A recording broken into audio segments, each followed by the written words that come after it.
नमस्कार दोस्तों। आज का हमारा टॉपिक ऑफ डिस्कशन है कि कैसे जो मैरिड कपल हैं वो अपनी जो मैरिज है उसे कैसे प्रोटेक्ट करें, उनकी लाइफ में जो प्रॉब्लम्स आ रही हैं उसे वो कैसे सॉल्व कर सकते हैं, कैसे वो अपने जो रिलेशनशिप है उसको हेल्दी बना के रख सकते हैं। तो फ्रेंड्स, आज हम यही डिस्कस करेंगे। तो आप आज के जो ज़माने में आजकल जो आप सुन रहे हैं, हर जगह जो मैरिज को लेके या रिलेशनशिप को लेके जो खबरें आ रही हैं वो लोगों में निराशा पैदा कर रही हैं, लोगों में शादी को लेके डर पैदा कर रही हैं। उनको लग रहा है कि शादी में लगता है कोई खुशी नहीं है। लोग अब डरने लगे हैं शादी करने में उसके, क्योंकि लोग झेल नहीं पा रहे हैं शादी को, या कुछ कहिए कि लोग एडजस्ट नहीं कर पा रहे हैं, या जो लोग हैं शादी जिन्होंने कर रखी है वो लोग मतलब इस तरह के रिव्यू दे रहे हैं कि या कुछ ऐसा हो रहा है उनकी ज़िंदगी में जिससे जो शादी करना चाहते हैं वो सोच में पड़ गए हैं कि हम करें कि ना करें। क्या वजह है कि अभी जो रिसेंट जो घटनाएं हैं, जो जो कहिए डिवोर्स को लेके या मैरिज को लेके या कपल्स में जो झगड़े हो रहे हैं या रिलेशनशिप में जो इनफिडिलिटी है या जो कहिए कि एक्स्ट्रा मैरिटल अफेयर्स हैं, कुछ ज़्यादा ही बढ़ गए हैं। वजह क्या है? तो फ्रेंड्स, सबसे बड़ी जो मेन वजह है सोशल मीडिया, सबसे मेन वजह है। दूसरी वजह है टाइम। तीसरी जो पीयर प्रेशर का ये है, जो हमारे आजू बाजू जो इन्वायरमेंट क्रिएट किया जा रहा है या क्रिएट हो रहा है वो। उसके बाद जो टॉप प्रायोरिटी में होती है फैमिलीज़, क्योंकि कई बार क्या होता है कि कुछ कपल्स में जो झगड़े की वजह या एडजस्टमेंट की वजह, जहाँ पे जो लड़की रह रही है ससुराल में, तो ससुराल वालों का जो सपोर्ट नहीं मिलता उसे अच्छे से, और वो लोग उसके साथ एडजस्ट नहीं करना चाहते, तो इस वजह से भी कपल्स में बहुत सारी फ़ाइट्स होती हैं। आपने देखा होगा कि जो हस्बैंड्स अक्सर वो अपने पेरेंट्स की साइड लेते हैं, और जो फीमेल है वो हमेशा अक्सर अकेला ही पाती है, क्योंकि वो अपने घर को छोड़ के आई हुई होती है, और वो किसके सहारे, वो अपने हस्बैंड के सहारे है और उसके प्यार के सहारे हैं। तो वो कहीं ना कहीं फ़ील करती है कि लोनली फ़ील करती है, और उसे लगता है कि सब उसके अगेंस्ट है। जिस घर में वो आई है और वहाँ आके उसे फ़ील होता है कि भाई सब अगेंस्ट है, कि मेरा जो कहने के लायक जो मेरा पार्टनर है वो मतलब उसका हस्बैंड ही होता है। अगर वो उसमें उसे सपोर्ट ना करे तो फिर बहुत प्रॉब्लम्स हो सकती हैं। तो कहीं ना कहीं अब और जगह देखते हैं कि फ़ीमेल्स में भी कुछ ना कुछ प्रॉब्लम्स हैं, अफेयर कहिए या फिर आजकल मतलब अपने एंगर को कंट्रोल नहीं कर पा रहे हैं। कहीं पे कुछ लेडीज़ सुनने में आया ड्रिंक भी कर रही हैं, घर में झगड़े कर रही हैं, या फिर उसकी उनकी इन लॉज के साथ बन नहीं रही, हाथापाई हो रही है, बहुत सारी चीज़ें। जैसे एक एक तरीके से कहा जाए कि एक दूसरे को अब बर्दाश्त ही नहीं कर पा रहे, ना तो पेरेंट्स बर्दाश्त कर पा रहे हैं, ना जो उनके घर में चाहे हस्बैंड कहिए या वाइफ की, वो कोई एक दूसरे को बर्दाश्त ही नहीं कर पा रहा है।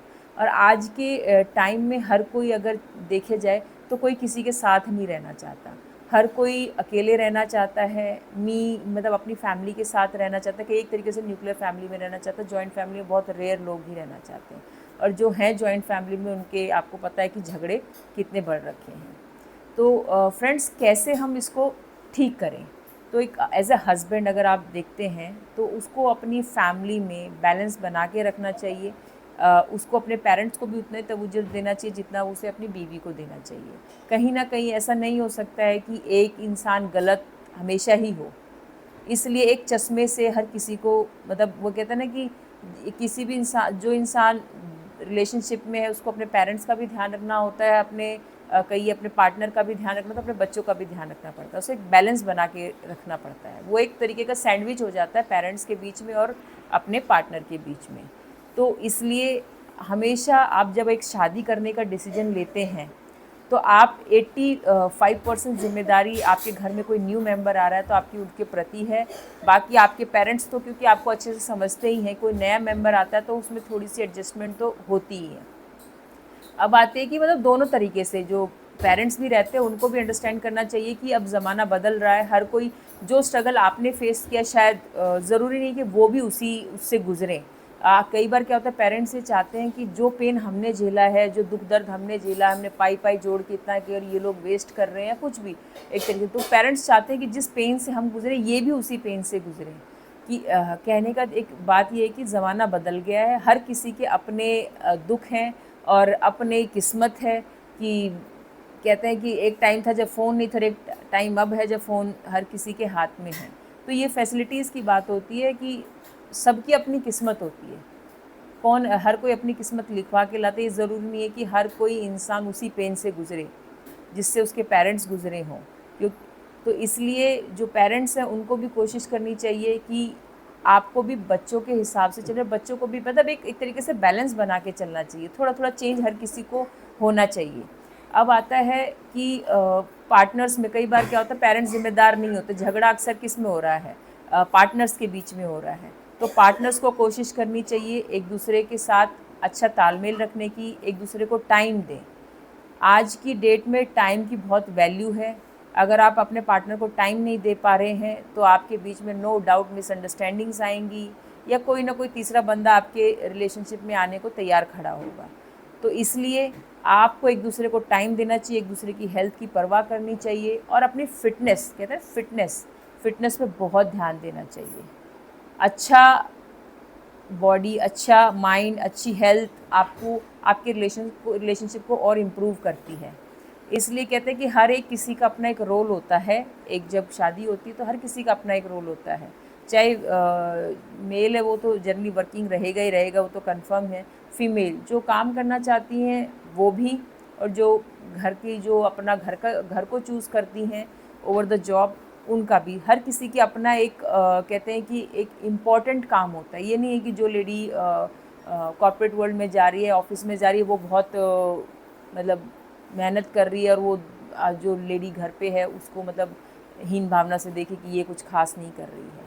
हर किसी ने अपना काम खुद चूज़ किया हुआ है, ठीक है। जो जनरली जॉब पे जाती है वो डबल काम करती है क्योंकि उन्हें घर का भी करना होता है और उनको ऑफिस का भी करना होता है। और जो मेल है जनरली वो लोग सिर्फ घर का ही करते, सॉरी ऑफिस का ही करते, घर का वो कम करते हैं। तो हमें पार्टनर्स को एक दूसरे के साथ एडजस्ट करना चाहिए और स्पेशली हमें अपने रिलेशनशिप में प्यार को रिवाइव करना चाहिए। हमें मतलब कुछ ना कुछ नया ट्राई करना चाहिए रिलेशनशिप में, कुछ ना कुछ अपने फ्रेंड सर्कल से मिलना चाहिए, पार्टीज़ करना चाहिए, घूमने जाना चाहिए, कुछ ना कुछ मतलब रिलेशन में चेंज आना चाहिए ताकि हम एक दूसरे के साथ खुश रह सकें। क्या होता है ना कि जो रिलेशनशिप्स होती हैं उनमें खुश रहना सबसे ज़्यादा इम्पॉर्टेंट होता है। सेटिस्फाई रहना होता है ना कि खुश रहें एक दूसरे के साथ, एक दूसरे की कंपनी में खुश रहें, वो ज़्यादा ज़रूरी है। ना कि आपके थोड़ा सा भी मतलब कहते हैं कि जनरली क्या होती है कि फ़ीमेल्स कहाँ बोलेंगे, अपने फ्रेंड सर्कल में बोलती हैं, कुछ प्रॉब्लम होती है तो वो अपने फ्रेंड सर्कल्स पे डिस्कस करती हैं। मेल्स भी कोई ना कोई ढूंढ ही लेते हैं जिसके साथ वो अपनी प्रॉब्लम्स को डिस्कस करते हैं। तो फ्रेंड्स, मुझे ऐसा लगता है कि अगर मैरिड कपल को या जो कपल्स हैं उनको अगर अपनी लाइफ को जो नेगेटिविटी है उससे बचाना है तो आपको अपने पार्टनर्स को टाइम देना चाहिए, एक दूसरे की परवाह करनी चाहिए और लाइफ को बैलेंस बना के रखना चाहिए। प्रॉब्लम हर किसी की फैमिली में होती है, हर किसी में होती है, ऐसा कोई नहीं है यहाँ पे परफेक्ट है। और हर कपल में झगड़े होते हैं, ऐसा नहीं है कि कोई यहाँ पे झगड़ता नहीं है। कुछ लोग एक शादी को बहुत अच्छे से अंडरस्टैंड करते हैं और बहुत ही सिंपल और अच्छी लाइफ जीते हैं। आपने देखा होगा बहुत सारे कपल्स ऐसे हैं जिन्हें जो एक दूसरे को इतना अच्छे से अंडरस्टैंड करते हैं, एक दूसरे की प्रॉब्लम को, उसको क्या अच्छा लगता है क्या बुरा लगता है, वो एक दूसरे को इतना अच्छे से अंडरस्टैंड करते हैं कि आपको लगता होगा कि यार ये तो परफेक्ट कपल है। लेकिन लड़ाई हर कपल में होती है। तो अपने पार्टनर को अंडरस्टैंड करना सीखिए। और शादी कोई छोटा मोटा डिसीजन, एक बहुत बड़ा डिसीजन है।